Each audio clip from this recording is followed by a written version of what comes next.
మిత్రదేశాలు తమను కేవలం సహాయం అందించే దేశంగా చూడడం లేదని, వాణిజ్యం, పెట్టుబడులు, నూతన ఆవిష్కరణల్లో సమాన భాగస్వామిగా పరిగణిస్తున్నాయని పాకిస్తాన్ ప్రధానమంత్రి షెహబాజ్ షరీఫ్ పేర్కొన్నారు. ఇటీవల జరిగిన ఓ కార్యక్రమంలో ఆయన మాట్లాడుతూ, పాకిస్తాన్కు చైనా ఎప్పుడూ అండగా నిలిచే మిత్రదేశం. అలాగే Saudi Arabia, Türkiye, Qatar, UAE, Azerbaijan వంటి దేశాలు కూడా అత్యంత విశ్వసనీయమైన స్నేహితులు.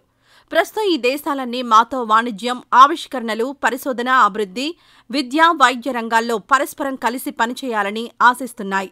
మేము నిధుల కోసం భిక్షా పాత్రతో వారి వద్దకు రావాలని వారు కోరుకోవడం లేదు అని పేర్కొన్నారు.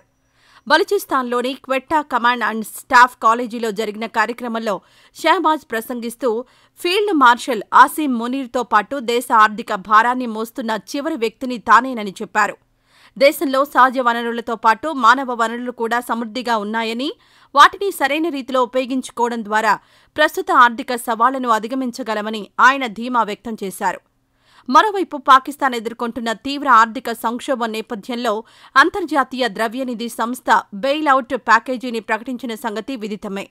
ఈ ప్యాకేజీలో భాగంగా ఇటీవల పాకిస్తాన్కు $1 బిలియన్ నిధులను IMF మంజూరు చేసింది. అయితే ఈ నిధుల విడుదలకు పలు కఠిన షరతులను విధించిన IMF భారత్తో ఉద్రిక్తతలు పెంచుకుంటే అది పాకిస్తాన్కే ఎక్కువ నష్టం కలిగిస్తుందని హెచ్చరించింది. అలాంటి చర్యలు దేశంలో ఆర్థిక, ఇతర సంస్కరణల లక్ష్యాలకు ఆటంకం కలిగిస్తాయని IMF స్పష్టం చేసినట్లు సమాచారం.